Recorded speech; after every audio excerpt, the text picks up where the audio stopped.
On parle de parlementaires canadiens, surtout de députés, peut-être de quelques sénateurs, qui ont fait campagne et pris le serment de défendre le Canada, le peuple canadien et les intérêts canadiens, et qui ont fait tout le contraire. Donc, si vous me posez cette question, est-ce que je pense que leur nom devrait être rendu public? Ma réponse est oui. Pourquoi? Maintenant, le débat, parce que c'est des traîtres. Et donc, il faut... d'accord. Donc, le tribunal populaire les jugerait, c'est ça? On saurait leur nom? Non seulement, j'irais plus loin, on devrait les envoyer en prison. La dernière fois que quelqu'un qui a fourni des informations confidentielles à des agents étrangers, à des États étrangers, pour aller à l'encontre des intérêts du peuple canadien, pour faire de la pression sur d'autres parlementaires, pour intimider d'autres parlementaires, c'est en 1946, après la Deuxième Guerre mondiale. Mais Dimitri, c'est pas un comité parlementaire qui met les gens en prison au pays, là, c'est la police puis c'est les procureurs de la couronne. Oui, et leur job, c'est la conduite criminelle. La job du Parlement, c'est la conduite éthique à la première priorité de tout parlementaire. De défendre les intérêts du peuple canadien. D'accord. Je vais revenir à vous dans un instant. Juste le temps d'entendre Michel et Jean-François là-dessus. Michel, vous en pensez quoi? Bien, moi, je veux bien, là. Je pense que ces gens-là, effectivement, peuvent avoir commis des fautes graves, très graves même. Le problème que j'ai aujourd'hui, c'est quel est le niveau de preuve. Avant de dire des noms publiquement, il faut qu'on soit assuré que ces personnes qu'on va nommer ont effectivement commis les gestes qu'on pense leur reprocher. Tu sais, c'est facile de lancer des noms, mais est-ce qu'ils ont véritablement... Où est la preuve? Bien, oui, mais moi, je vais un petit peu plus loin. Avant de se lever à la Chambre des communes puis de sortir des noms, tu sais, je me dis, il faudrait que les chefs de parti, et j'inclus le Bloc québécois, parce que personnellement, là, je doute qu'il y ait des députés du Bloc québécois. Honnêtement, je doute. Je peux me tromper. C'est une perception. Non. OK? Mais je suis pas sûre, par exemple, que c'est juste des libéraux. Il peut y avoir des conservateurs. NPD, ça m'étonnerait, mais on ne sait jamais. On sait jamais.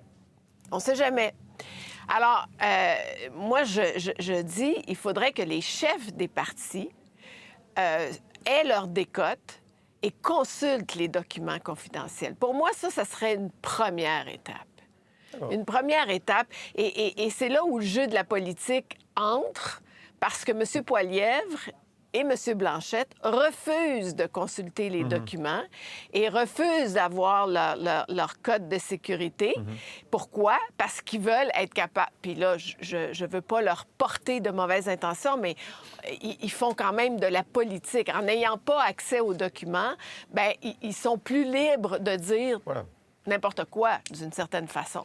Alors que dans une situation c'est exactement ça. Une situation où il s'agit effectivement d'une possibilité de trahison envers son propre pays, bien, il faudrait que ces chefs de parti soient responsables et aillent consulter ces documents-là et que, comme chef de parti, mesurent l'ampleur du problème. OK, pour savoir qui dans leur caucus, est soupçonné. OK, Jean-François, vous voyez et ça après ça, que la police fasse son travail. La GRC doit faire son travail. S'il faut porter des accusations, s'il faut porter des accusations qui posent des accusations. C'est quoi le problème, Dimitri? Juste avant de donner la parole à Jean-François. Non, allez-y, Jean-François. Non, allez-y, Jean-François, mais je veux revenir là-dessus. D'accord. Alors, le fil du temps montre que les documents que les parlementaires habilités à les lire ont réussi à consulter ne sont pas des documents récents. Je veux dire, pas de la semaine dernière. Là. Le rapport, d'ailleurs, a été produit il y a 2 mois. Et donc, c'est des documents qui existent depuis au moins 1 an. Alors, si ces documents-là ont été transmis à la GRC et qui donnaient suffisamment d'éléments pour conclure qu'ils avaient de quoi faire une accusation au criminel, je suppose que ce serait déjà fait. Bon, mais ce n'est pas déjà fait. Alors moi, j'en conclus qu'il y a là des renseignements qui permettent de penser que ces gens-là sont suspects mais qui ne permettent pas de les condamner, enfin même pas de les accuser. Cependant, le critère criminel et le critère politique n'est pas le même. Et effectivement, on pourrait, par exemple, au Congrès américain, il y a un comité d'éthique qui se réunit à huis clos pour voir si un des membres du Congrès a fait un bris d'éthique.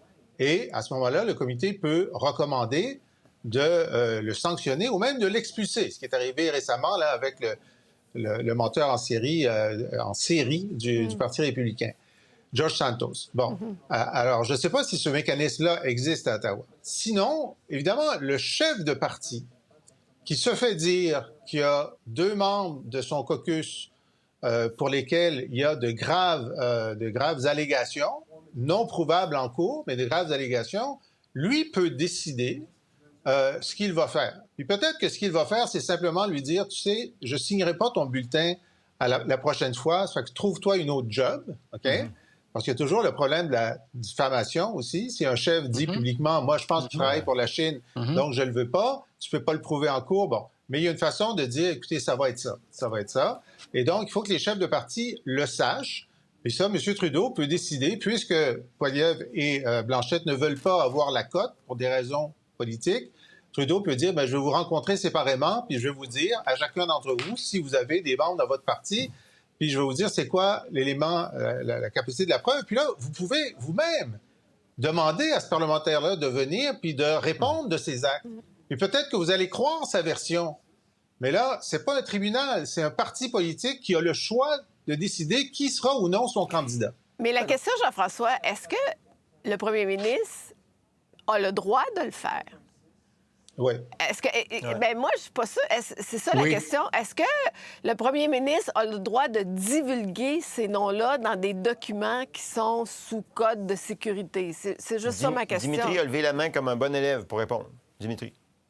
Oui, et je vais répondre à la question et je vais aussi répondre à ce que dit Jean-François et Michel. Donc, quand on dit que la GRC n'est pas nécessairement capable de porter des accusations, il y a une raison fondamentale pour laquelle elle ne peut pas le faire. Malgré le fait que certains renseignements qui ont été transmis par le SCRS à la GRC ne peut pas utiliser ces renseignements béton parfois, parce que ces renseignements, nous les avons reçus de nos alliés. Et nos alliés nous donnent ces renseignements en nous disant « nous vous les donnons, mais vous ne pouvez pas les utiliser pour porter des accusations contre l'individu ou les individus parce que vous allez brûler nos sources, vous allez brûler nos agents. Donc, l'enjeu de la GRC, c'est même si pour certains de ces députés, de ces parlementaires où les preuves sont béton, elles ne sont pas utilisables. L'autre enjeu, est-ce que c'est là où on veut vraiment aller? C'est-à-dire que le premier ministre convoque M. Poilievre et M. Blanchet puis lui dit « Ces 2 noms, c'est des espions, c'est des traîtres, dis-leur de se trouver une autre job, puis ils vont partir calmement et on oublie toute cette affaire. » Non, je suis de l'école où les renseignements sont plus béton que les autres, on les cloue sur un mur pour envoyer un message clair. C'est fini. Pour voir nos émissions en entier, rendez-vous sur la chaîne Ici RDI.